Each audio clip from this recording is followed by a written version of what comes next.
Welcome to the Marc Colcer podcast.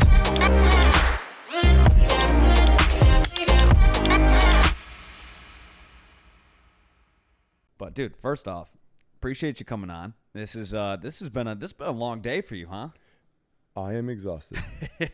I'm exhausted. Yeah, you if I remember correctly, and we'll just go through your day, you yesterday had to take a ferry off the island, get to a hotel, stay in a hotel, fly out at 3:00 in the morning to get here today to then run the podcast. Then we get here, we start the podcast.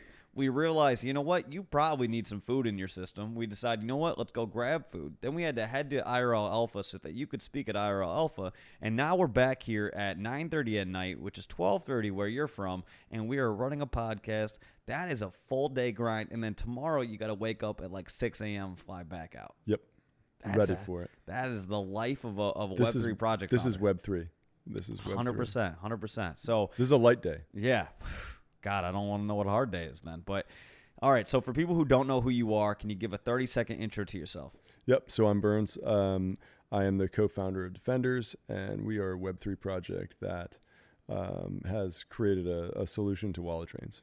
There, something that we drastically need. So, and that was one of the conversations tonight at IRL Alpha, was talking about one of the guys that was there literally was wallet drained last night, right? So it's like, again, it really goes to show, and that's somebody who's been in the space for a really long time, somebody who's incredibly smart about all of this, and yet it still happened to them, right? Which can happen to anybody. Truly can happen to anybody. Yeah. So, okay, so walk me through, what were you doing before getting into NFTs and crypto and all of that? And then how did you eventually get into NFTs and crypto from there? So I have an IT business and have been in IT for about 20 years. Eventually, I had heard about Bitcoin back in about, I think, 2013, 2014. And there was a guy who I worked with who offered to set up a wallet for me. Later found out that he was actually he was running Bitcoin miners in the office in the basement of the office building that I was working in. I had no idea, but at the time it was too strange. It just didn't feel right. And by 2020, I had always been interested in Bitcoin, and in 2020 I was at a point where I was hearing more and more about tokens going up and about usefulness of crypto, and I had a medical procedure that went wrong, and I ended up being laid out for a few weeks, and got onto a call with a buddy of mine, and he walked me through setting up a wallet, and he talked about what projects he was following, and I started into the whole DYOR mission, and really fell in love with some of these utility tokens and just what blockchain can do. So which blockchain were you operating on when you first got in? So when I first got in, I was first introduced to, well, actually I got a Robinhood wallet. I got Coinbase, started buying things like, I bought some Bitcoin, I bought some ETH, I bought some Doge, and then VeChain was a big one that I was really interested in. And then eventually when I started to kind of leaf out from there, I think I was following a lot of YouTube videos and started getting into BSC. Oh, there we go. Yeah. So you were one of those people that was watching those videos of here's the 10 coins you should be buying right now. Oh yeah. Oh yeah. So how did you end up buying NFTs, and what was your first NFT that you bought, and what I guess drew you to that? So I spent a while in the token area, and NFTs seemed so strange at the time, when I first really started hearing about them. But I didn't get it. I didn't get the fact, it just sounded like weird art. And I got into NFTs first on ETH, with Apocalyptic Apes was one of the first. Oh, I remember that one. I remember when those were running. They ran hard. Yeah. And it was awesome. I loved the art. I thought it was a lot of fun. I loved the community. I vibed with the community. And one of the things that happened was, there was a website, and somehow, like, there was a drainer attached to the website. I had a scare where I thought that I potentially had interacted with it, and I was worried that I was going to get drained. And so I still was kind of new at that point, where, like, I just wasn't 100% sure if I was safe or if I wasn't safe. I hadn't lost anything at that point, but I wanted to get all of my NFTs out of my wallet and move them to a safe wallet. And it ended up costing me like $1,000. And that was in gas. Are you talking in gas? Wow. Yeah. And that was kind of like this turning point for me, where I was like, this is just, the gas is crazy. And so I ended up switching over and checking out Solana and starting to learn about Solana. My first Solana NFT was Soul Sisters, which was, Oh, I don't even remember those. dude, it was 1.6 Soul. It was in, I think, October of 21, and ended up rugging. But, like, Soul was expensive Oh, at yeah, that $250. point. Yeah, it was expensive at that point. So 1.6 Soul was big money. And I bought 6 of them, and it went to like, nothing. It was obviously, went hard on the wrong project. But yeah. There we go. And haven't really looked back since. There we go. So what was your first, like, W on Solana? Stoned Ape Crew. Oh, there we go. Big Classic. time. Love those guys. Big time. Was really, really all about Puff, was all about the apes, and had a bunch of nuked, and ended up minting a legendary. It was pretty cool. Like, the gamification that they put out was, it was incredible. That whole experience. And I loved the way that they applied game theory.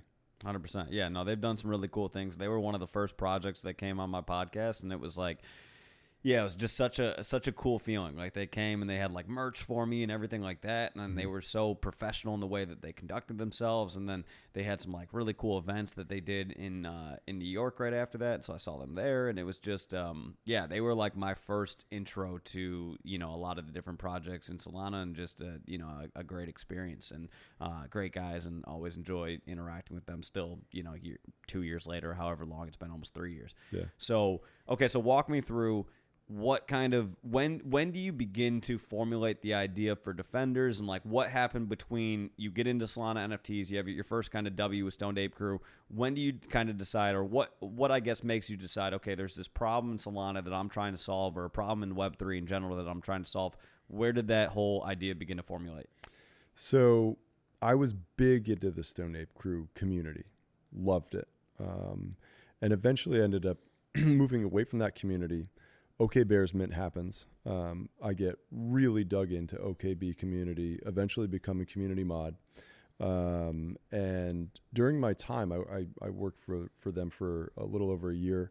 I saw so many community members getting drained. I mean, just one after another. And they, people losing what they would say is their life savings, and it happens in an instant. And it was really heartbreaking, like to watch these people that I was friends with getting drained. And so during that time, my background in IT, one of the things that I do is I try to backwards design solutions to problems.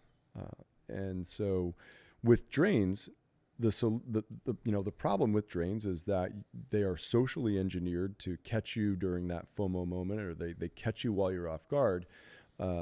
And so, how do we solve that solution, or how do we create a solution to that problem? And really the only way to do it, aside from never ever clicking on those drainers, is to create something that is inside of your wallet that prevents you from losing your stuff. We're in Web3, right? So everybody knows about, smart contracts. And so let's apply those smart contracts in a novel way that allows you to protect your assets. And the secondary issue is, once you envelope those assets and you have created a way to prevent them from being drained, we need to figure out a way to get them out, right? And also really a way to make it so that those assets are not signable by the main wallet. And so what we designed was the Defenders protocol, where you have a 2FA security layer that you sign all the transactions that's inside of your vault with 2FA. And then we have a novel solution to being able to remove the assets by funding the smart contract and providing an emergency wallet address. Oh, very cool. So, like, essentially, basically, if I got this correct, is if somebody's wallet's compromised, what you don't want to do is obviously, like, if you just simply unfreeze your asset, then immediately it could just be drained, right, from there. So basically what you guys are doing is as you're unfreezing it, you're sending it to another wallet. That way there's no chance of it going back into the original wallet and therefore getting drained by whoever compromised the wallet to begin with. Exactly. And so the Defenders protocol not only allows you to just move things out, but if you have if your seed phrase is fully compromised, everything inside of your vault is totally safe. So I could hand you my seed phrase. You could set it up on your own wallet, and there's absolutely nothing that you could do without having the 2FA in order to unlock those assets or move those assets. So here's my question for you. So why is it that, like, nothing like this has existed before? Because when I think about it, I feel like, if you talk about, like, token swapping, there's a bunch of different platforms that you can do that. If you want to get into DCing into some sort of currency, there's plenty of ways that you can do that. We have now a bunch of different Telegram bots for buying meme coins and things like that. We have all these different protocols for buying and selling things, for staking things, for liquidity pools, for perps, for all these different things. But from a security standpoint, we have, like, basically nothing. Why is that? It's a great question. Yeah. I think culturally, everything has always lain on the shoulders of the user, right? Like you're responsible for your keys, you're responsible for your security protocols and the methods that you use to secure your assets. And so it always has been this very decentralized approach that it's all on you. And there are some different ways, different security measures that are being created. There's a number of projects that are starting to think about, how can we use freezing protocols? How can we use custodial wallets? How can we create a custodial vault? So there are things that are being built. Like, there's on ETH, there are a lot of different protocols that are being created from extensions on Chrome, but nobody really has created a full feature set that is something that you own, that is self-custodied security. And why do you think that is? I think that people just haven't. There probably hasn't been enough money in it. Like, people haven't seen it as a revenue stream. For us, what we want Defenders to feel like, or to the experience of Defenders is, Jupe, right, is a huge aggregator. Magic Eden is a marketplace. We want Defenders to become the security protocol that's the go-to. Yeah, I mean that makes sense. I mean, I think it's interesting because, on one hand, I think the, like, devil's advocate argument would be, well, if you just never click a drainer, then, like, you're good, right? And it's like, yeah, that probably is true, except for the one time that you click a drainer, right? And again, it's like earlier today, we're hearing the story of somebody who lost $14,000 because of that, right? And it's like, that's a crazy amount. It's like one mess up and there's 14 or 15K gone, right? And I mean, again, I think we've all been there. We've seen it now with Twitter more than ever, where you scroll on Twitter and there's some sort of, like, here's an NFT that's minting, like, mint it now, and then you look and you see it's an ad, and it's like, we know, because we've been in the space for a minute, that that's probably a scam, right? Yeah. And by probably, I mean it's a scam, definitely right? a scam. Yeah, 100% a scam. It's definitely a scam. So and or it's a rug, one or the other, right? Yeah. And they prey on the people that don't know these things. So, for example, it's like anytime there's something big in the space with, like, Jupe or with Wormhole now, or something happening with DGods or whatever. Scammers come out in force. Yeah, they come out with these ads and everything like that, and they're catered towards people who are searching these items and everything like that. And so it's so easy to click the wrong thing, especially, I mean, the day that Jupe released, I mean, I swear to God, there was probably like 50 different ads that I saw. Every time Jupe would tweet, there'd be tweets underneath it that would have things that were trying to get you to drain, trying to drain you and everything like that. So it's like, it is, especially during a bull market, especially, and, hopefully we're heading into the next bull.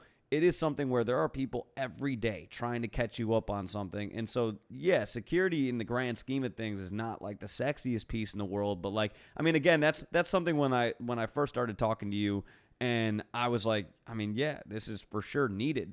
I think the next part of it that's needed too is the trust with the team that's building it, right? Because again, we're basically saying in a space where people say don't trust anybody, we're saying to you, okay, but we're going to trust you with our assets, right? And so that's a nerve-wracking thing too, right? It's like we not only have to, say, okay, yes, I need to up my security for my crypto, for my NFTs and everything like that, but I'm also going to put my full faith into you, right? Is that nerve-wracking to you? We have a great team. And one of the directions that we went early on was we wanted to make sure that we worked with really solid devs in order to build a high quality protocol, and then also we knew that it was absolutely imperative to have it audited. So many different programs and structures are built in Web3, and they're put together. And, often it's like, building a plane while in flight. You build it and here, go play with it. Let's see what happens. For defenders, that can't be the direction. It just can't be. It is all about trust. It is all about, ensuring that your assets are safer by using defenders than to not use defenders. So who did your audit? Sec3. And who else have they worked with previous to this? All right, so we just pulled up who Sec3 has audited, and they got Parcel, they got Solana Foundation, Polygon, Metaplex, Jupiter, Marinade, Tulip, Sui. Okay, so Star Atlas. Yeah, I mean they've essentially audited everybody. Okay. Yeah. They're big. Okay. Yeah. And big. And it's important, it's so important to not only build a quality project, but to have the support of this, premier auditing firm on Solana to say, yeah, this is cool. This is good. It's solid. Here is our certification. So walk me through from the original idea towards the point where you actually had built out a protocol to get audited by Sec3. What was that whole process like, and kind of what were some of the biggest challenges that you guys had to overcome in the whole, how long did that development take from the idea to the actual implementation of it? So the idea started in December of 2022. Discussion about it and planning went until approximately March of 2023. And then we did more, it really was a lot of engineering discussion about how everything was going to work. And then midway through 2023, we started building. So when you talk about the kind of the whole kind of envelope essentially of putting your NFTs in an envelope, what other ways did you try? Were there certain things that you were okay, we're gonna try to see if this could be the mechanism that could work? Were there other things that you tried, or was it really quickly realizing the best way to do it is this route, and we just need to build the tech around it? We actually built it basically, based off of the technical design that I had I had come up with. It was very similar to exactly what I had envisioned, with the exception being CNFTs. CNFTs have to have a custodial wallet that is created specifically for you. CNFTs are different than NFTs. They're more like SPL tokens, and they have a URL for the image. That's what makes them so lightweight.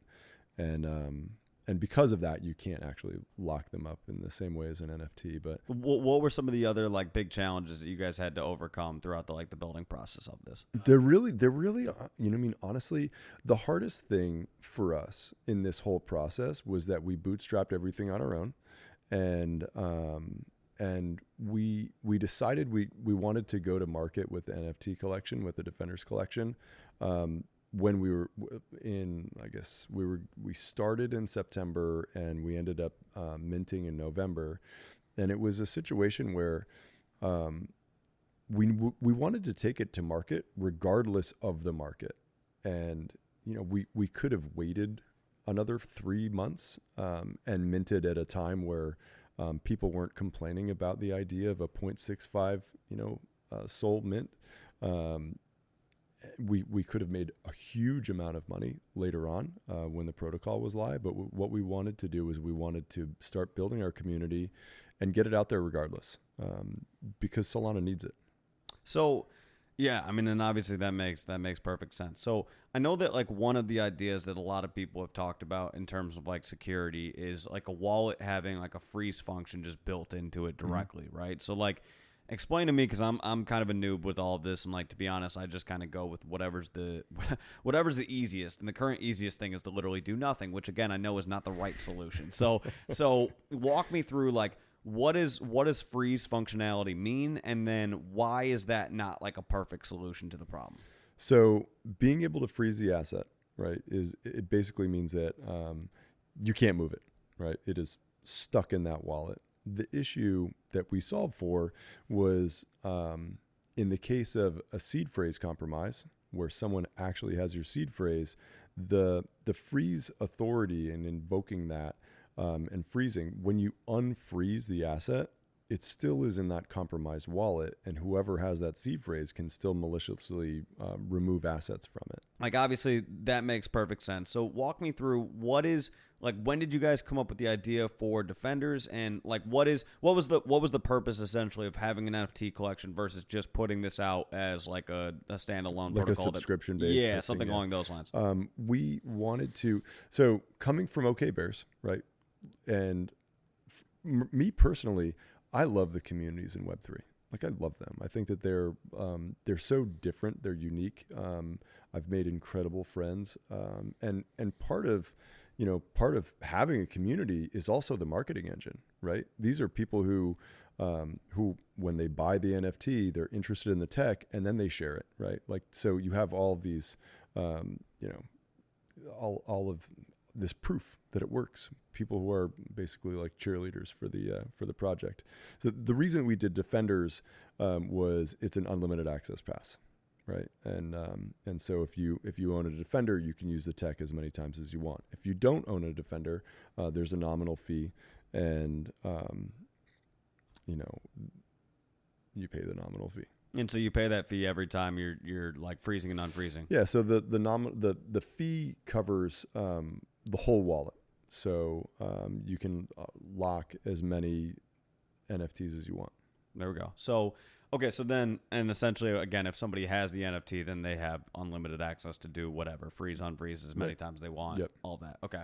So what do you think is like the biggest, I guess, challenge that you have to overcome with this, of like getting people to actually use the platform? Like, is it currently right now, can somebody freeze and unfreeze assets and all of that? Yeah, it's fully live.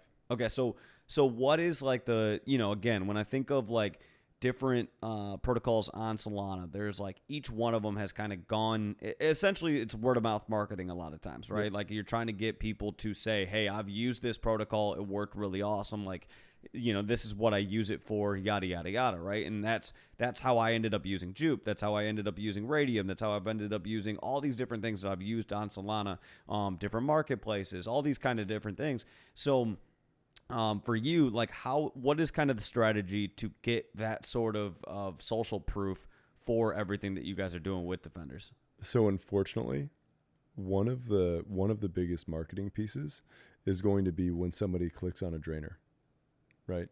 They click on a drainer, all of a sudden anything that's outside of the vault is gone, but everything inside is saved. I mean, that's big, especially, I mean, if you have like, if you got an OK Bear, you've got a Mad Lad, or you've got, Famous Fox that's actually sitting there, or Defender that's sitting there in the wallet, and they're frozen and you lose a couple SOL, it's a really cheap lesson that the protocol works. So how do you know, like, let's say everything that you have is in this is frozen essentially, or is, in the vault. how do you know that you clicked like, I mean, outside of like, if you click a link and you're like, oh shit, like that didn't seem right. Outside of like that experience, how do you know that your wallet was compromised? From a drainer or from a full-on compromise? Let's say from a drainer. All your soul is going to disappear. Okay, so assuming that, okay, so all your SPL tokens, everything like that are just going to go away. Okay, so then are you guys, what is the current, like right now somebody can only lock NFTs, right? Mm-hmm. So right now we're in V1. In V2, we each stage will be audited. So V1 is fully audited, the front end and the back end, and that's important, right? Like the website is audited as well as the back end, all the tech.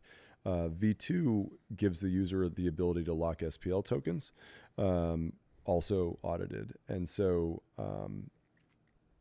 as we move from V1 to V2, suddenly the use case expands massively. You know, going from just NFTs to being able to lock up all your SPL tokens as well, all of your, you know, like Guac or Jupe or, you know, Bonk or used car, whatever it is that you want to lock up, that'll all be inside of the vault. So what is the, I guess, like harder part about doing that versus just doing the NFTs? Like, or was there a reason why you built it out specifically for NFTs before building it out for SPL tokens? We wanted it to be iterative so that people could learn how to use it with the NFTs. We wanted initially with our beta testing, we wanted our users to just use the Defenders protocol to test it out. We've made a bunch of educational guides where, you know, it shows step by step exactly how to go through and, you know, only use Google Auth, use a burner, make sure that like you're only using the Defenders. We're basically looking at the Defenders as like a test NFT. And the iterative process is nice because as the bugs come in, we're able to fix those bugs with a smaller community. And as that community grows and grows and grows, and we move toward different variations of the tech, then we can expand slowly. Okay, I'm going to throw out two ideas. I'm a live brainstorm on the podcast. Normally I do this off the podcast. I'm going to do it now because these ideas are coming to me. So my first thing would be is like, obviously when I think about something like this, I'm like, I kind of want to see it in action, right? Mm-hmm. Like I want to see how it works. I don't necessarily want to be like, okay, here's my really valuable asset and I'm going to test it out with this, right? So what I think could be some sort of like, maybe you do this for, you know, the first 10,000 wallets or whatever. I don't know what's feasible. I don't know what the cost of this would be. I don't have a mental calculator to figure this out. But like, if you basically said to somebody, for trying this out, we're going to airdrop you this, like, so basically you input your wallet, like your wallet address. We're going to send you a random ass NFT that like whatever has no value to it or anything like that, but simply so that you can test it out, and your first lock and unlock with this test NFT is completely free, so you can try it out and see that, and then you can try to go and like sell it. You can try to go and send it to somebody, and you'll see it's completely frozen, can't do anything with it. So we already did that. Oh, okay, there we go.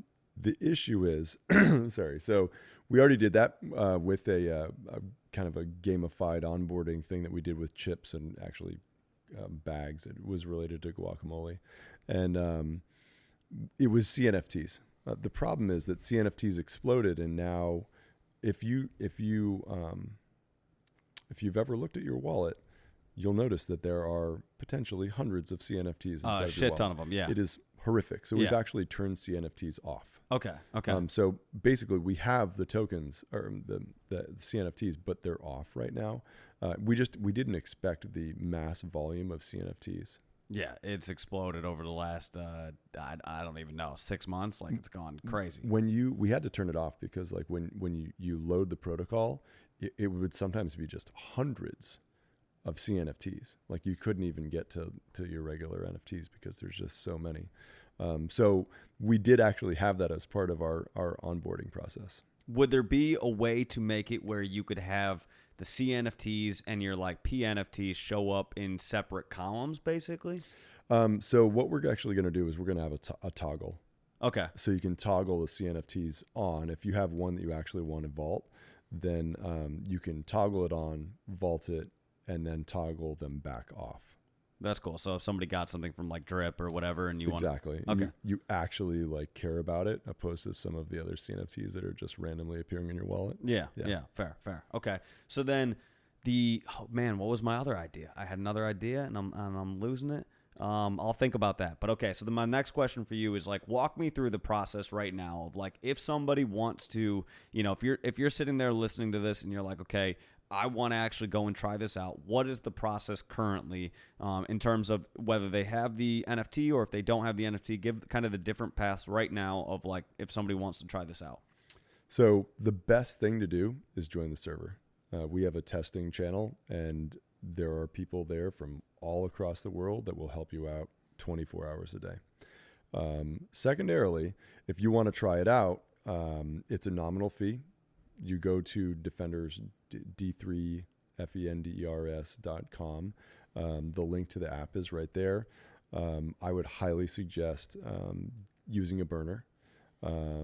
We only use Google Auth to sign our 2FAs, and then there's a full user guide right there that's on the website. Okay, perfect. So and then it basically, essentially, I would take the NFT, and then to put it into the vault, I would sign like a transaction, and it would use two-factor authentication through Google Auth to like confirm that, and then it's in there, it's frozen, everything like that. And then if I want to unfreeze it, I do that same process of two-factor authentication through Google Authenticator. Boom, sign the transaction, it's out. An easiest way to test it is to go to Magic Eden and try to list your NFT. Yeah. Okay. And you get a failed transaction. Now, does it still stay, like, can I see the NFT in my wallet when it's in the vault? Yep. Okay. It's in there. Okay, so it's not custodial. It's fully like self-custodial. You never ever, it doesn't go anywhere else. I can't for the life of me remember what my other, like, that's the hard part about brainstorming, but we're brainstorming at 10 o'clock at night. So the idea will probably come to me, the second idea that I had for you, it'll come to me at some point, but okay, so walk me through right now. So currently this is available on Solana. Yep. And then you said right now that you guys are working on EVM compatibility so that this will be available to people who are on using Ethereum NFTs. We right just started building for EVM. Okay, and when do you think that will be potentially live? Q2. There we go. I respect that you didn't say Q1. People always go too short with their maybe even Q3. I'm gonna say Q2. There we go. We got a very, very good timeline estimate from our devs, and I'm just gonna say Q2. And if it comes out earlier, it comes out earlier. What's the biggest, I guess, like problem that you have to solve with Ethereum? I would assume it's just like it's a massive amount of gas to be doing some of these different things. Well, I mean, overall, it is the protocol is the same, and the emergency migration piece is I think one of the most important parts with Ethereum, and being able to solve for the gas and being able to actually fund the smart contract at any time of day based on the cost of gas is really important. So what I'm guessing it would work like is if I'm doing this on Ethereum, and let's say my wallet's completely compromised. So basically what I would do is I would sign the initial transaction, pay the gas to put the NFT into the vault, right? And then... Well, they should already be there. They should already... So it's a proactive security measure, right? So like you should have your assets inside of the vault.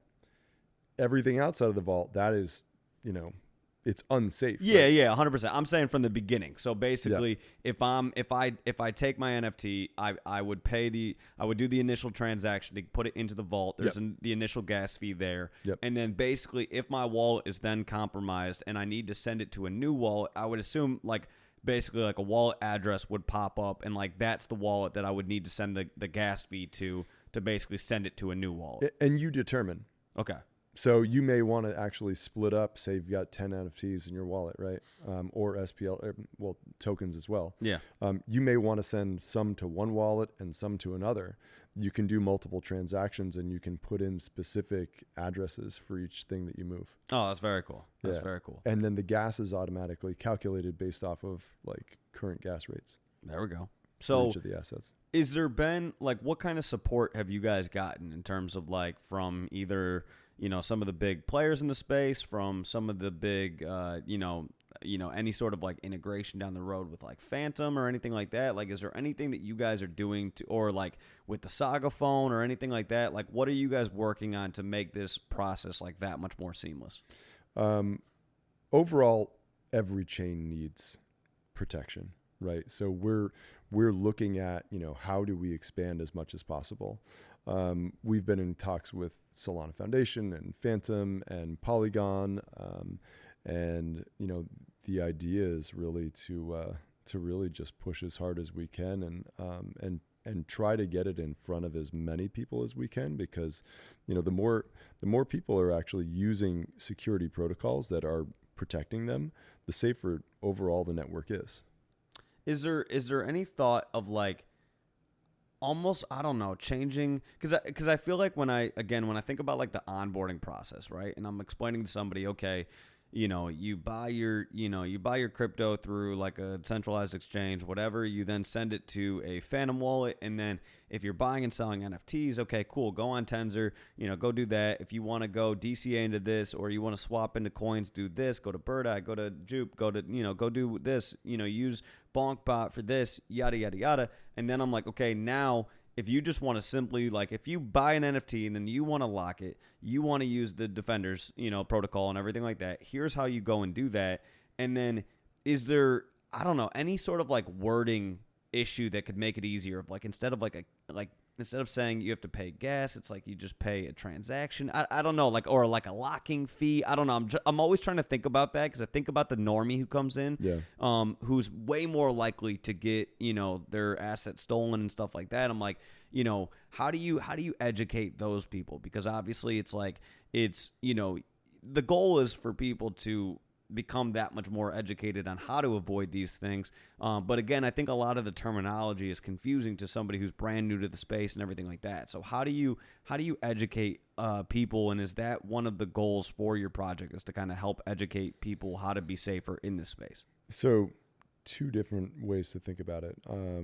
We are in partnership with Guacamole, and they have a lot of onboarding tools and connections and partnerships. And so they are really, from our perspective, a large onboarding point. You can on-ramp and off-ramp through Guacamole. And so because the Defenders protocol is part of their tool set on their guacamole.gg website, then we become one of those onboarding points.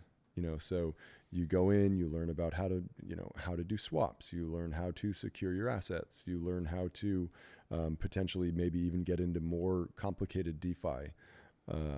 So that's one thing. The other thing is that we're hoping to build our relationship with Phantom and get into the Phantom Explore section, so that as you are, you're creating your Phantom wallet, you're looking at all of these different utilities inside of it, and then you see Defenders, and from there it brings you to the web page where you can learn about self-custodied security. So getting back into the NFT, why did you guys went with a 2,500 supply, right? Yep. Why was that? At the time, it was like the very last week of the NFT bear market. Literally, it was like, if we had waited one more week, suddenly Reavers was minting, and all these collections were suddenly doing actual volume, and volume came back to NFTs. We minted 1 week before that, and we actually would have liked to have done a larger collection, but the market was in a really rough spot. The function of the NFT collection is, as we've talked about before, they're unlimited access passes to using the tech and using future iterations of tech. Fair. Yeah, and I mean, I think it's something where, and I respect anybody who understands the market and says, hey, you know what, like, if we got it, if we want to do a 10,000 collection, but the market is saying a 10,000 collection is not going to work, like, then you got to pivot. It's like, it's one of the things that irritates me the most is when I see somebody that's like, okay, we're doing a 5 Sol mint when Sol's $30, and then Sol pumps to $100, and they're like, well, we set a 5 Sol mint, we're sticking with that. And it's like, well, wait, but it went from $150 to $500. Like, right. Are we just not we just forgetting that there's an actual numerical value and USD value to these coins that we're using. It's like, again, it's like you got to understand the market, you got to know what makes sense, and you got to know when to pull back if need be. And we evaluated. So when we had our mint, our pre-sale was $65. That price valuation was set underneath a ledger. We didn't want to go above. We didn't want to go way too below.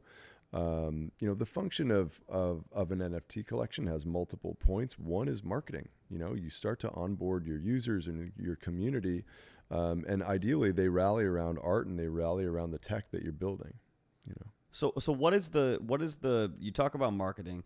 What is the biggest problem that you guys face with marketing right now? Of like, how do you build that trust where people go like, hey, when I think about these different things, I think of Defenders. Like, how are you trying to solve that problem? I think probably, honestly, like one of the most important components of marketing with security is alignment, and aligning yourselves with other organizations that are trustworthy, and making sure that we're audited, and making sure that the tech functions well, that we have a really, really good customer support. So when there are bugs, they get squashed immediately. Having that kind of response time is important. So what is the current, like, how often, and I don't know what is like the norm of like protocols in general, but like how often does somebody go through an audit process? So I don't know exactly how other people do it, but we are working with our with the Sec3 auditing firm iteratively. So, anytime there's a major change to the smart contract and all of the coding in the back end, and the front end as well, whenever there are major changes, we have to have it re-audited. There we go. Yeah. And then are you working with any collections to basically, like, I don't know if this is something where you guys are going to like whitelist your service for different NFT collections, and like are there any collections that you're working with right now, and kind of how's that whole process going? Yeah, so the first collection is avatars from Guacamole. So they have we have a partnership where the avatars themselves will be able to be staked for free or secured for free. But part of our initial marketing rollout, now that things are live, is going to be offering free locking to probably about 5 or 6 OG NFT collections. And are there any that you can announce right now? Or is that Not stuff? yet. Stuff you're working on right now. Okay, Yeah. so what would they're ready. We just have to start rolling them out. Fair. Okay, I won't make you spill the alpha right now. But so, what is your goal like a year from now? If you're looking at the success of the protocol, success of Defenders in general, like what is the goal a year from now? So a year from now, my hope is that V3 has really started to spread. So V3, we haven't even really talked about it. V1 is NFTs, V2 covers SPL tokens, and then V3 is a white labeled security staking protocol. So overall, we have the ability to white label what we've already built and make it so that we work with teams who want to offer their community staking, but instead of just a typical staking protocol, they have a staking protocol that actually secures their assets and ensures that this collection can't, if they're using it, they have the ability to migrate it out of a compromised wallet. Oh, okay. So basically taking like essentially, the initial service of, being able to lock and unlock your NFTs and put them in the vault.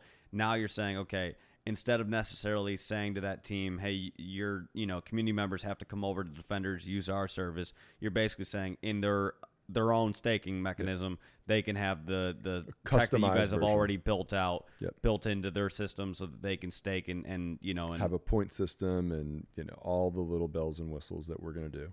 Oh, very cool. So that's on Solana. Really, like across the board, a year from now, we'll be in EVM and multiple other chains. There we go. What is there any plans to do anything? I don't know. Is something like this possible with ordinals, or like what is that? Is that not something that you guys are exploring right now? Ordinals is more complicated. Yeah. Because of the lack of smart contracts, but I would assume that there are application-based solutions for ordinals. I always look at all this stuff and I'm like, there's always a solution. There's always a solution. That was actually one of the things when I first got into NFTs. I was like, so why are there not Bitcoin NFTs? I was like, I mean, Bitcoin's Bitcoin. And then I don't even remember what somebody's explanation to me. It probably didn't make any sense to me back then. But, and then fast forward to this year and everybody's like, hey, so we got this thing called ordinals. And it's like, well, no shit. There's always a solution. There's a new one. So they just created doginals. I saw that. Doge chain. Yeah, I don't know if that.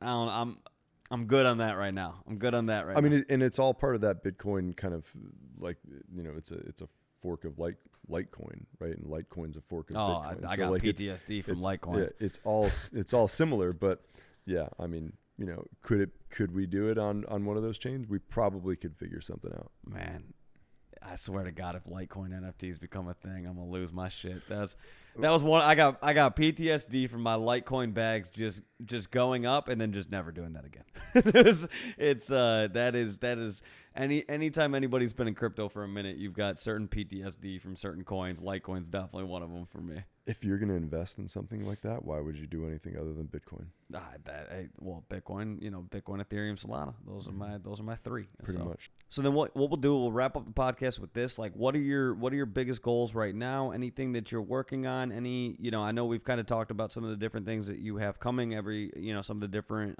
collections that you're working with that you're going to be announcing some stuff with soon. Some of the different like integrations that you're trying to make happen. Is there anything we haven't touched on? I guess like a goal that you have for this upcoming year, something you're just working on in general. I mean, the main thing really is building trust right now. Rolling out some of our marketing documents and videos and user guides and how-tos. Continuing to work on the BD side and expanding and really, really focusing on user acquisition.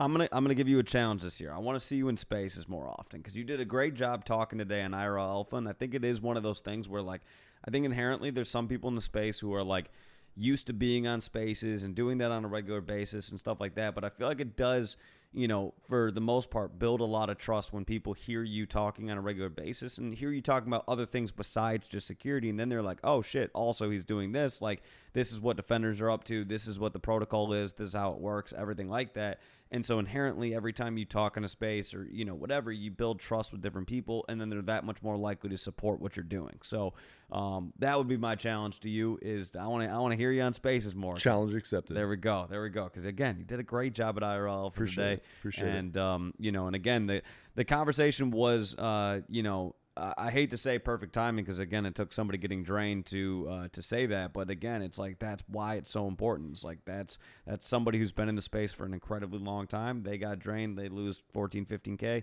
And, again, it shows that there's a problem. And, when people think of security and NFTs, a lot of people think about it, think it won't happen to them, right? And I get that. I get that approach. Again, I think we all get really comfortable in this space. And basically what you guys are saying is like, yes, we are asking you to go an extra step. We know that, and sometimes we like to move quickly in the space, but the quicker you move, the more likely you are to make a mistake. So, it's an easier extra step. That's the thing. Like, this is like the easiest extra step. Splitting your wallets into, multiple wallets with separate seed phrases and having, tons of different like cold wallets, et cetera, and multiple ledgers. This is the easiest thing to probably do. Yeah, fair. And something that people should be doing. So the link is below. Everybody should go check it out, try it out, and then tell a friend, because, again, that's how, we need more security in this space. Again, we see these drains happen on a regular basis. They suck every time. It is the most disheartening thing every time I see it. I feel terrible for the person because there's only so much you can do to, like, rectify the situation for them and everything like that. And so, I think this is a great feature. I'm excited to see, more and more people using it. And, again, I'm glad you came out here today and I'm looking forward to you talking more in spaces and spreading the knowledge of what you've built and, what you and the team have done, because, again, it's something that's very much needed. Security is something to me that is probably the most slept on topic. And like the thing that, again, it's not sexy. We know that it's, for the, it's I don't want to call what you're doing boring, but it's like it is more or less it's a necessity. Yeah, it's a boring necessity. Yeah. You know what I mean? It's like, because again, a wallet drain is exciting in a negative way, right? Like it's high adrenaline and everything like that. But again, we're trying to avoid that. It's not exciting until it is. Yeah. So it's like, the goal with this is, yes, if you know that you clicked a wallet drainer and you know that you've got your stuff vaulted through Defenders, well, then Defenders is very exciting, right? Very sexy. Then you're running through the streets talking about how great Defenders is, right? Pretty much. So again, it's like right now, I get it. The average person, you're not thinking it'll happen to you, but all it takes is one click. So, Like I say this over and over again. If Mark Cuban can click on a link and get drained of $1 million, or Soul Big Brain, or all of these other people, I see community members that I know get drained once a week, every other week. I mean, it just happens way too much. They're socially engineered scams, and they're really damn good at their job. And it's just going to get worse as the bull market continues on.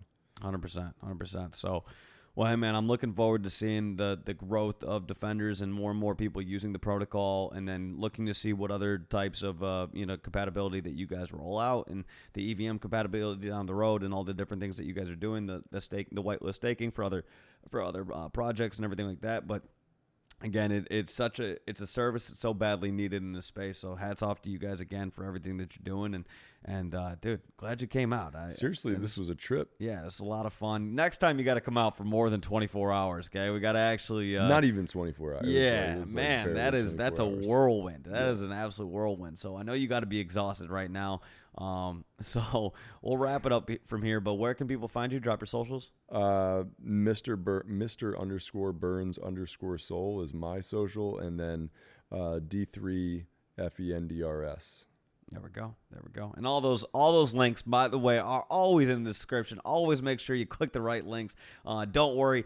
After I put them in there, I double click them myself to make sure I put the right ones in. So we always make sure we're using the right security and everything like that. And so again, dude, appreciate you coming on, and appreciate everybody tuning in. And keep your shit safe.